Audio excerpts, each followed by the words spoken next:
Cette initiative du réseau des organisations féminines du bassin du lac Tchad, RESOF BLT, vise à offrir un cadre de réflexion, de dialogue et de prise de décision permettant aux membres de définir des orientations stratégiques et d'élaborer une feuille de route régionale et réaliste pour les prochaines années.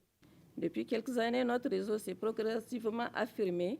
comme une plateforme régionale de dialogue, de plaidoyer, d'apprentissage mutuel et d'action collective. Notre ambition est claire, faire du réseau des organisations féminines pour la paix, le règlement et le développement du bassin du lac Tchad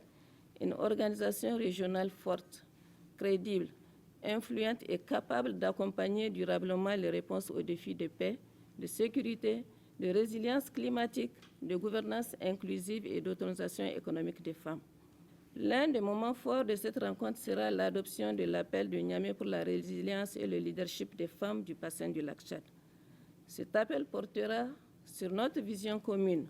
Il rappellera que les femmes doivent être pleinement associées aux décisions qui concernent l'avenir de notre région. En lançant officiellement les assises, la ministre de la Population, de l'Action sociale et de la solidarité nationale a notifié tout l'intérêt que portent les autorités actuelles dans le renforcement du leadership féminin, surtout en cette ère de refondation. Le gouvernement du Niger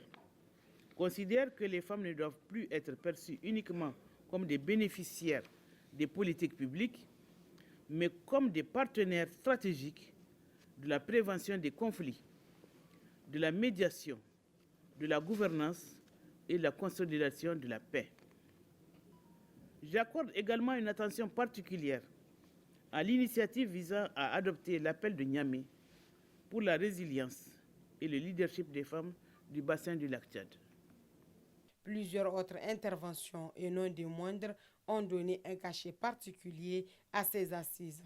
C'est notamment celle du gouverneur de la région de Niamey, le général de division Assouman Abdou Harouna, du gouverneur de la région de Difa, le général de division Mahamadou Ibrahim Bagadouma, et des partenaires techniques et financiers qui ont à tour de rôle exprimé leur engagement à adhérer aux idéaux du réseau des organisations féminines du bassin du lac Tchad. Ainsi donc, 3 jours durant, les participants auront entre autres tâches à analyser le contexte régional sur la paix, la sécurité, la gouvernance, la sécurité climatique et la résilience dans le bassin du lac Tchad,